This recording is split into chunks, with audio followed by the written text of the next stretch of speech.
So you want to study in the United States. It is the #1 dream destination in the world, and it is absolutely possible.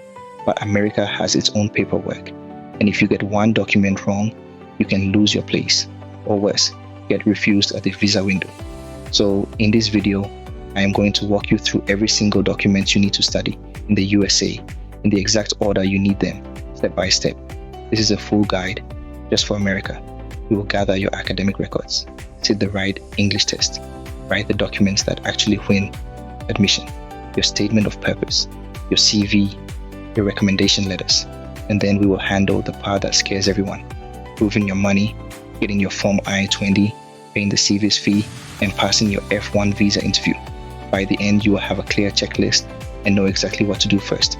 So grab a pen and let us build your USA folder together. This works whether you are going for a bachelor's, a master's, or a PhD in the USA. And I will flag the few documents that are special to each. Everything here is the same core folder. So let us start with the full USA checklist and then build each piece. Here is your whole USA application on one page in 6 groups. 1, your academic records, your transcripts and degree certificate. 2, your tests, an English test like the TOEFL and sometimes an admission test. 3, the written documents you create, your statement of purpose, your CV and recommendation letters. 4, financial, your proof of funds and a sponsor letter. 5, the visa steps, your form I-20, the SEVIS fee, the DS-160, and your F-1 interview. And 6, your identity, your passport and photos. Here is the golden rule for America, and it is at the bottom of this page. These steps are a chain. Your funds unlock the form I-20, and the I-20 unlocks the SEVIS fee, the visa form, and your interview. This one and the next is blocked. So let us build it in order. Before we build each piece, here's the one thing that makes the USA different. It is a chain. Your money unlocks your form I-20. Your I-20 then unlocks the SEVIS fee, the visa form, and your interview. Skip a link, and the next one stays locked. So we will build it from the bottom up in this exact order, and by the end, it will all click together. Group 1, your academic records. And here is a real US university page, so you see exactly what they want. Official transcripts, degree certificates, and a certified literal English translations where applicable. 2 words matter most: official and certified. An official document is one your school issues itself with its seal and signature, not a printout from home. Let me open the international applicant question, because this is where people slip. Your records should be original or verified copies that bear the institutional seal and official signature. And your degree certificate must be the final formal document that shows the degree conferred and the date. So today, ask your university for 2 or 3 sealed official copies. It takes longer than you think, and every US school wants its own. Now, a document almost every applicant from outside North America needs for the USA. US schools often cannot read your grading system, so they ask for a credential evaluation. The best known is WES. It takes your degree and gives you the name of the equivalent credential in terms of US education. Grad schools usually want the deeper version. A course-by-course evaluation includes a detailed analysis of each course listed on your transcript. This is the version that may be required by higher education graduate programs. It takes weeks and costs money. So if a school on your list asks for WES, start it early. Check each school first, but if yours asks, it is not optional. Group 2, proof you can study in English. For the USA, the big 2 are the TOEFL and IELTS, and many schools also take Duolingo. The key rule is that each university sets its own minimum score, and you must hit it. Here is a real US example. This school wants an IELTS overall of 6.5, with no single band below 6.0, so a strong average is not enough. One weak section can drag you under. And for the TOEFL, it wants an overall score of 80. Whichever you take, the testing company sends the official score report straight to your schools. One tip: scores expire, usually after 2 years, so do not take it too early. Check the number your program wants, then aim a little above it. Group 3, the documents you write, and this is where US admissions are won or lost. First, the big one, the statement of purpose. Here is a full sample in 6 parts. Part 1, the hook, one specific moment, never ever since I was a child. Part 2, your academic background, your degree, your thesis, one quantified win. Part 3, relevant experience. And the rule is to evaluate it, not just describe it. Part 4, and this is where you win. Why this program and this university? Name a real professor, a real course, a real lab. Part 5, your career goals. In Part 6, a short close on one theme. Down here is the reusable skeleton and the mistakes that get statements rejected. No vague openings, no listing 5 interests, no flattery, and never say the money is why you are applying. Some US programs also ask for a personal statement, and people confuse it with the last one. Here is the difference in one line. The statement of purpose is about your work. The personal statement is about you, your story, what shaped you, what you overcame. Some programs want one, some want both, so always read the prompt. In this sample, notice how it opens on a personal moment, not a research plan, and turns a hard background into a strength. Keep it honest and specific.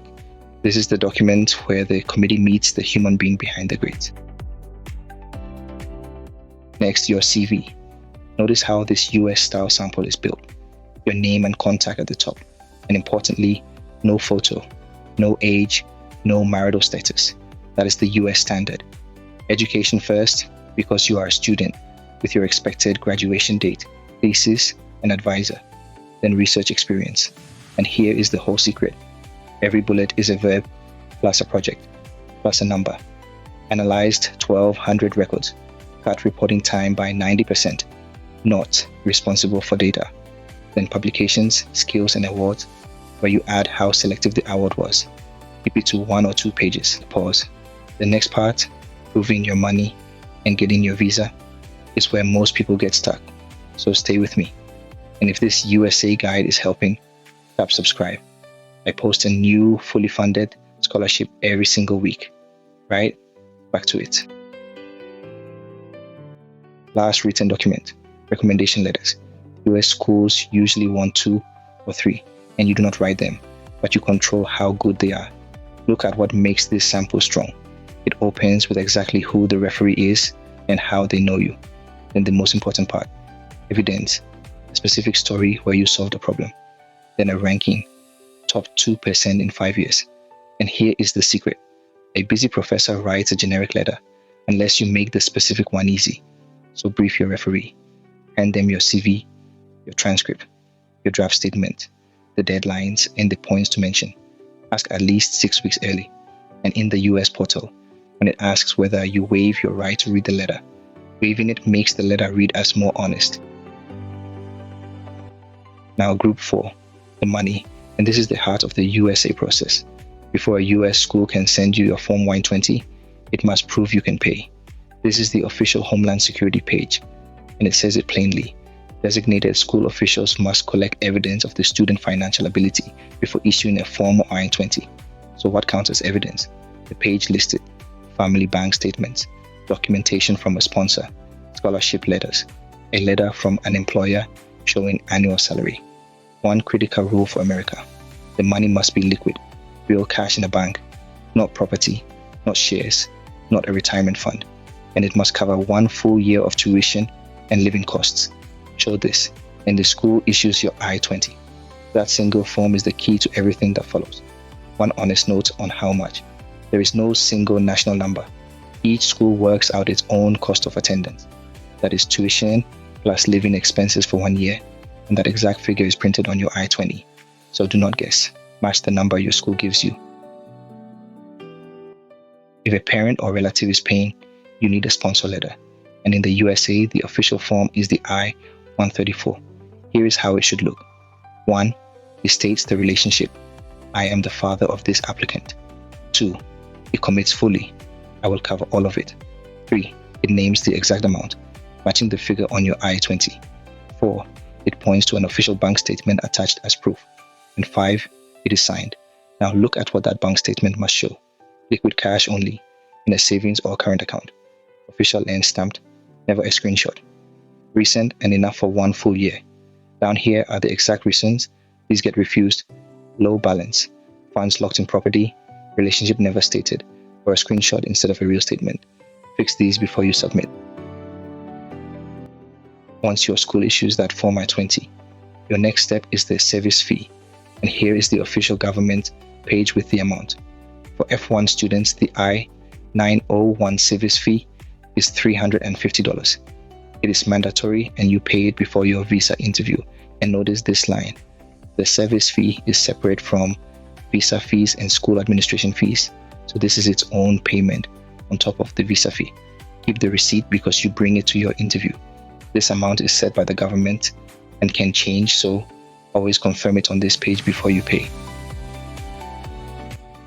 Now the final step, your F-1 student visa on the official State Department page. You must have a student visa, an F or M visa, to travel to the United States to study. First, your passport, and the rule is right here. It must be valid for at least 6 months beyond your period of stay, so renew it now if it is close. Then you complete the online visa form, the DS-160, and you upload your photo right inside it. You pay the visa fee, book your interview at the US Embassy, and bring your folder, your passport, your I-20, your SEVIS receipt, your admission letter, and your financial documents. Answer honestly, show you plan to study and return, and that is your F-1 visa. So here is your USA order today. Open one folder, request your official transcripts, they take the longest. Book your English test, and start your statement of purpose with that skeleton. Do those 4 now, and everything else follows in the chain. The students who make it to America are not smarter than you, they just started their folder earlier. So start yours today. Let's bring your USA folder together. Academic records official and translated, plus AWES evaluation if asked. Your English test, the TOEFL or IELTS, above your school minimum. Your written documents, the statement of purpose, personal statement, CV, and recommendation letters. Then the American chain proof, 1 full year of liquid funds. Get your Form I-20, pay the $350 SEVIS fee. Complete the DS-160 and pass your F-1 visa interview with your passport valid 6 months ahead. Get those right in that order, and you have done what stops most people.